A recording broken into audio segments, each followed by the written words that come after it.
¿Te gustaría tomar un suplemento de proteína en polvo, pero no sabes qué aspectos tomar en cuenta antes de hacerlo? Aprende qué errores comunes se cometen antes de incorporar proteína en polvo con el fin de aumento de masa muscular y pérdida de grasa corporal. También aprende cómo evitar estos errores para maximizar tus resultados y no tirar tu dinero a la basura. Así que checa toda la información.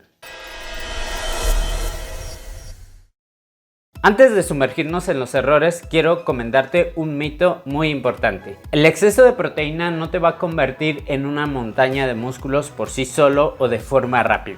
La realidad es que el organismo tiene límites en cuanto al consumo de proteína, tanto para la asimilación y utilización de forma efectiva. Por otro lado, el proceso de aumento de masa muscular no es un proceso rápido, así que olvídate de esa idea. Ahora sí, vamos al primer error. Un error muy común y podría yo decir que es el más importante es no conocer tus necesidades nutricionales y específicamente para el tema que estamos tratando de proteína. Antes de tomar proteína es fundamental saber cuánta proteína requiere tu organismo diariamente. Esto varía según tu peso, nivel de actividad física, los objetivos que tengas. Para ello te comparto una tabla. En esta tabla podemos ver el requerimiento de proteína según el peso y los objetivos que tengas. Este es un resumen de varios expertos que se dedican a la estética corporal, es decir, al aumento de masa muscular y a la pérdida de grasa corporal. Si observas en la tabla hay una ligera variación entre hombres y mujeres. Aquí el punto y muy importante es saber cuánta proteína requieres durante todo el día. Así podrás ver que la puedes cubrir con los alimentos de origen animal, origen vegetal y ya si quieres incluir una proteína en polvo también se puede. De hecho, si sigues esta recomendación como primicia vas a poder ver si puedes cubrir tu requerimiento de proteína solo con los alimentos y de forma fácil. Otra ventaja de conocer tu requerimiento de proteína es que puedes ahorrarte un poco de dinero. ¿Por qué? Bueno, porque la proteína es el macronutriente más caro. Y si tú consumes más proteína de la que requieres, estás gastando más dinero. Vamos al siguiente error. Cuando empezamos a tomar proteína, no nos fijamos en los tipos de proteína y la calidad de las proteínas.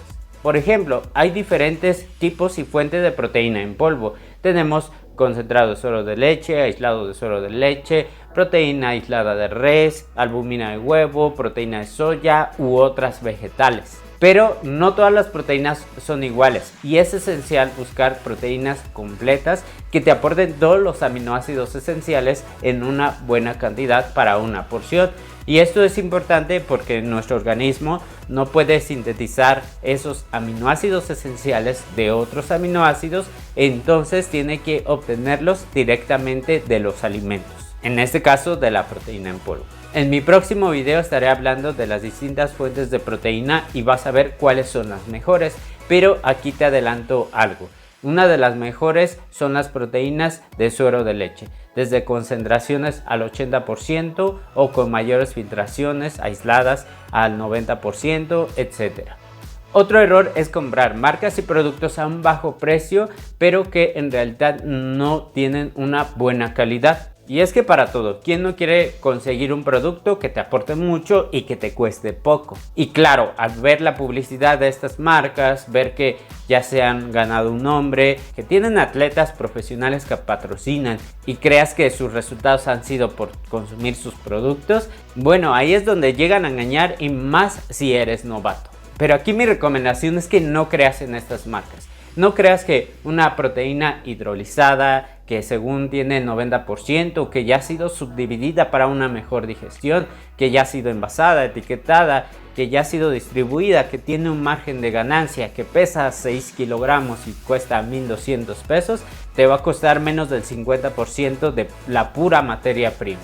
Eso no es así, no te dejes engañar. La recomendación es que compres marcas ya reconocidas, ya de tiempo, y en este caso si alguien le ha hecho un análisis independiente y ha salido que lo que declara en su etiqueta es lo que en realidad te proporciona, vete con esas marcas. Si tienes pensado comprar una de estas proteínas, mi recomendación es que cubras tu requerimiento con pura comida. Estos productos ni siquiera son proteína y si llegan a tener proteína están sumamente rebajados. Así que al final no tendrás beneficios. Otro error es no prestar atención a la tolerancia de tu digestión. Ya vimos que hay distintas fuentes de proteína. Sin embargo, una de las mejores, proteína de suero de leche, podría ser que no te caiga bien porque tengas intolerancia a la lactosa.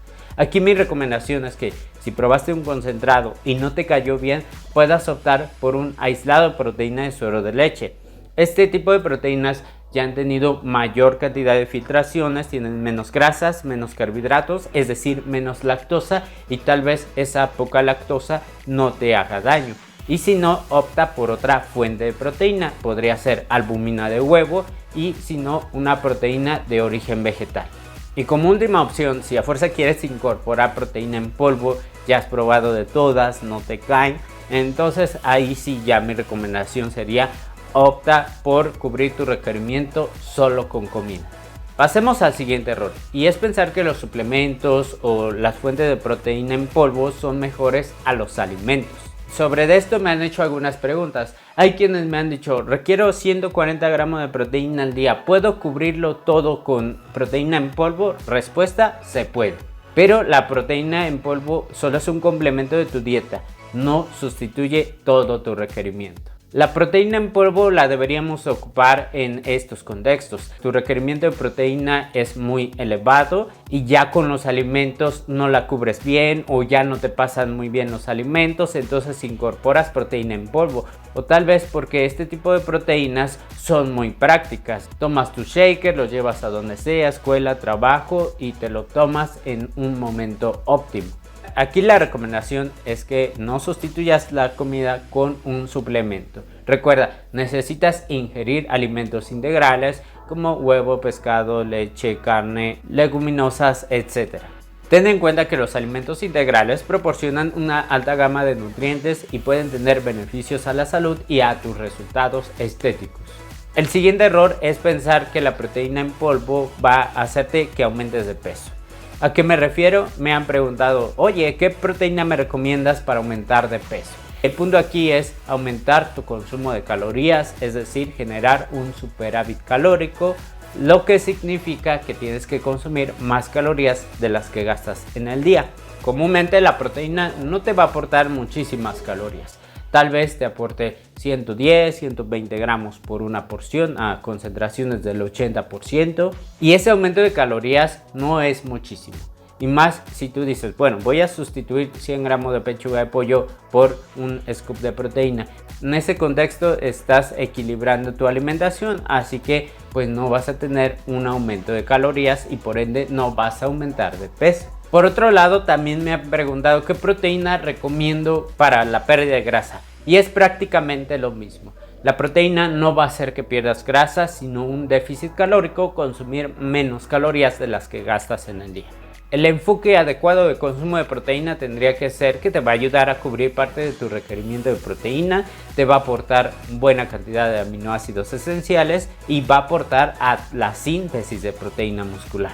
El siguiente error es tener una dieta balanceada. No podemos olvidar que las proteínas solo son parte de la dieta, así que no caigamos en el error de solo enfocarnos en las proteínas. También debemos de consumir carbohidratos, grasas saludables, otros alimentos que aporten micronutrientes, vitaminas y minerales. Una dieta equilibrada puede ser clave para una salud óptima y también para mejorar en los resultados estéticos. Espero que ahora tengas una visión más amplia de qué aspectos tomar en cuenta antes de tomar proteína en polvo y hayas reconocido esos errores para que los evites. Recuerda reconocer primero tu necesidad de proteína, también optar por la mejor fuente de proteína, optar por proteínas de calidad y también combinarla con otros alimentos. Con este consejo estarás en el camino correcto para maximizar tus resultados. Esto es todo lo que te quería transmitir en este video. Espero te ayude esta información y te sirva. Y si ha sido así, bueno, te invito a lo de siempre, a que me regales un like, a que te suscribas al canal y que actives las notificaciones dándole a la campanita. Nos vemos en el próximo video. Saludos.